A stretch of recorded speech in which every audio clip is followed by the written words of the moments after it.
Now that we know that it was not, in fact, a pandemic of the unvaccinated, now that we know that Ukraine is not actually winning the war against Russia, it could be time to revisit some of the other slogans we've been assured are true and ordered to repeat. Are they, in fact, true? Did, for example, a racist white cop actually murder a man called George Floyd, a civil rights leader, in Minneapolis on Memorial Day of 2020? Now, we've been told that that happened, told it relentlessly for more than 3 years.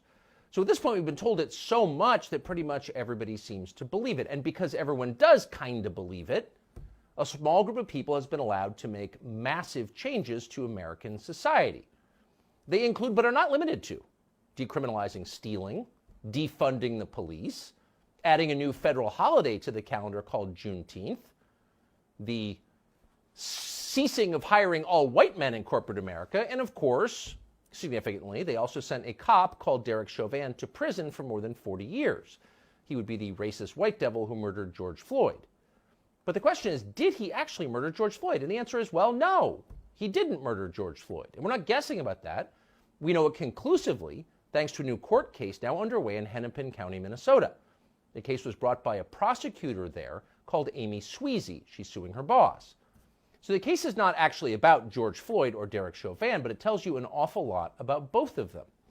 In her deposition, which you should read, Amy Sweezy describes a conversation that she had with the county medical examiner, Andrew Baker, right after George Floyd died. Quote, "I called Dr. Baker early that morning to tell him about the case and to ask him if he would perform the autopsy on Mr. Floyd." Sweezy recalls all this under oath in the deposition. Quote, "He called me later in the day on that Tuesday, and he told me that there were no medical findings that showed any injury to the vital structures of Mr. Floyd's neck. There were no medical indications of asphyxia or strangulation." Oh. In other words, George Floyd, according to the official autopsy, was not murdered. He died instead of what we used to call natural causes, which in his case would include decades of drug use, as well as the fatal concentration of fentanyl that was in his system on his final day. So this was not a killing. It was yet another narcotics OD in a country that records more than 100,000 of them every year. The medical examiner clearly understood that and in fact articulated it. And Sweezy explains. "He said to me," she recalls in the deposition, "Amy, what happens when the actual evidence doesn't match up with the public narrative that everyone's already decided on?" And then he said, quote, "This is the kind of case that ends careers." In other words, everyone lied about it from the very beginning.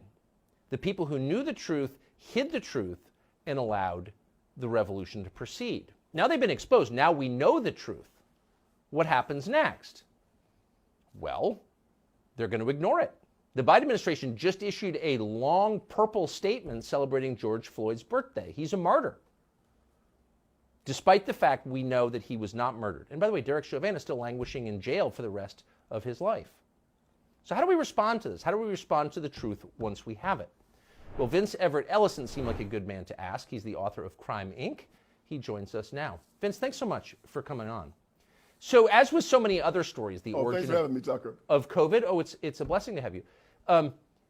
We now know what actually happened, but the question then is, what do you do with that knowledge? We know that the U.S. government, Tony Fauci, worked with the Chinese to create the virus that overturned the American economy, but what do we do with that knowledge? What do we do with the knowledge that George Floyd was not actually strangled to death by a cop?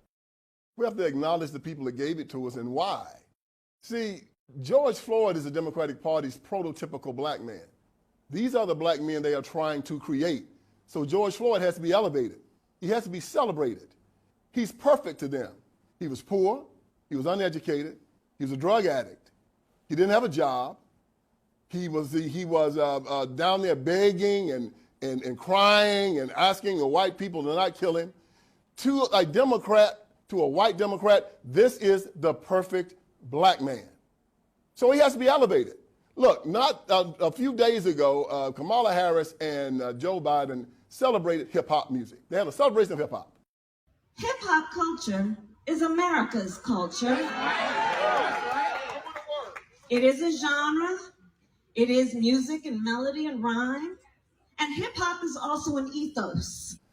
A music genre that calls the black man the N-word, calls women the W word and the B word, talks about misogyny, shooting police, smoking dope, selling dope, fighting, killing, acting a fool. They celebrated this genre. Why?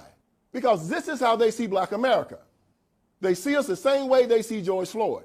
And they have to make more of us because everywhere they rule, you know, John F. Kennedy stood in front of the Berlin Wall in the 60s and said, if you think that communism is great, let them come to Berlin.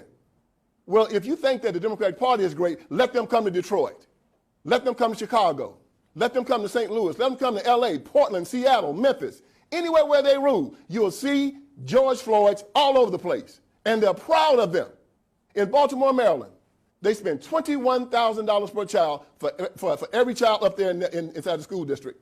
Not one school is proficient in math, science, or reading. But they keep it going every year. Why? Because they're producing George Floyds. But and George Floyd's vote for the Democrat Party. But why would, so when most of us, you, me, I think all normal people look at George Floyd's life, you think this is a disaster. This guy never added anything. He took a lot in prison at least 8 times. I mean, his life was a tragedy at best. Why would you want more people like that? Because he votes for the Democrat Party, and then he teaches his children to vote for the Democrat Party, and then these white Democrats can feel superior to him. Yeah. He can be controlled by them. Just like, think about an old slave plantation, Tucker, back in the day, how they wanted their slaves to act. Subservient, obedient, ignorant, you know, doing what he was told. Not asking any questions, having a slave mind, being dependent on them.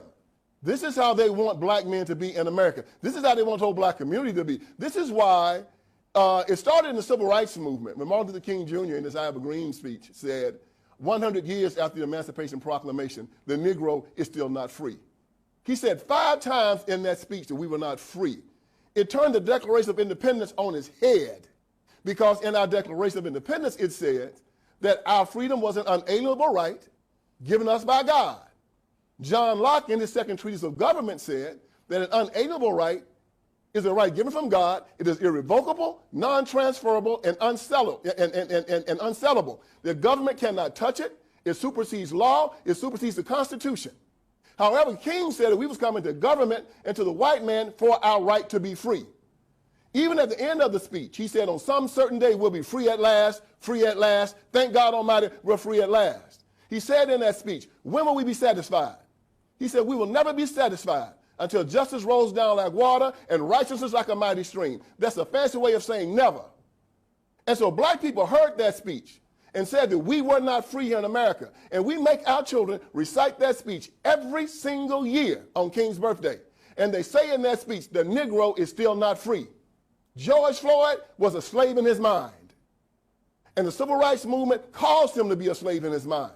And today they're still marching, 60 years later, telling black people, you're not free. Beg for reparations. Beg for affirmative action. Kill your children in the womb. Cut off your child. You castrate your children. Let drag queens come into school and shake their behinds in your children's faces. Run God out of the public square. And then they end up like George Floyd. But the one thing they do consistently is they vote for the Democrat Party, and the places where George Floyd's live, they stay in absolute power. That's a pretty dark explanation. So you're saying that the Democratic Party as an organization intentionally degrades black people to keep them compliant and obedient.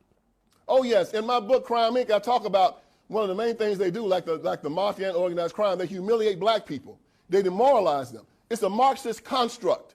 They demoralize their people, they beat them down, they tell them that they're victims. Well, it was Martin Luther King Jr. that said, they tell you to pull yourself up by your bootstraps. Well, how can you pull yourself up by your bootstraps when you're bootless? You know, he told us we were bootless. You know, you have black preachers, and you know about my iron triangle, the black preacher, the black politician, the black civil rights worker. They go into the black community. Consistently, you're a victim. You're oppressed. The country hates you. Well, see, I look at them and I say, I'm a black man. But I cannot be oppressed. You know why?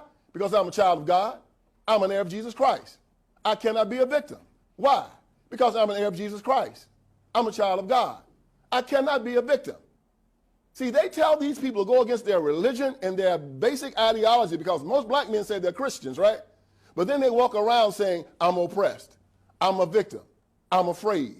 365 times in our Bible, they tell us to fear not. Yet they walk around saying they're afraid in the United States of America. LeBron James said he's afraid. Kareem Abdul-Jabbar says he's afraid. Kaepernick said he's afraid. Well, I'm a black man in America, and I'm not afraid of a damn thing. I don't ask for permission in my own house. America is my home. So as they walk around here crying, talking about, I'm frightened, I'm afraid, I can't make it, please help me, I tell them they stink in my nostrils. They're an affront to God. The flip side of white male intimidation during the civil rights was also black male cowardice. They laid down and let them beat them, slap them around, rape their wives and their children. Well, no, not me, never me. I'm a free man. I live in the United States of America. They say it's an honor to be, that there's white supremacy and that white people have some type of privilege. Well, as I said before, it is a privilege to be white, but it's also a privilege to be black. And it's a privilege to be an American.